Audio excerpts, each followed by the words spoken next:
वली, जो असल हकीकी वली होता है, और जो बज़ाहिर वली का लिबादा ओढ़े आजकल गली मोहल्लों में फिर रहे होते हैं, जगह जगह दुकानें बनाए हुए, आप फरमाते हैं हकीकी वली में और बज़ाहिर जिसने लिबादा ओढ़ा होता है, आम इंसान शायद उसका फर्क ना पहचाने, लेकिन दरअसल उसमें बड़ा फर्क होता है। आप कहते हैं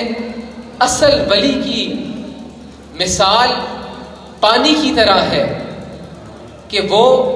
आग को बुझा देती है और इंसान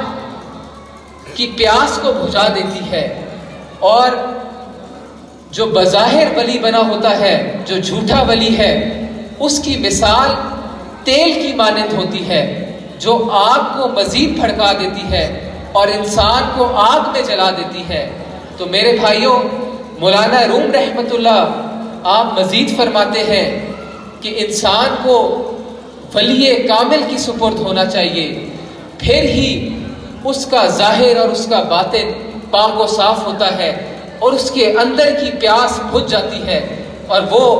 अल्लाह और उसके रसूल सल्लल्लाहु अलैहि वसल्लम की अताअत में अपनी ज़िंदगी को बसर करता है। तो मेरे भाइयों,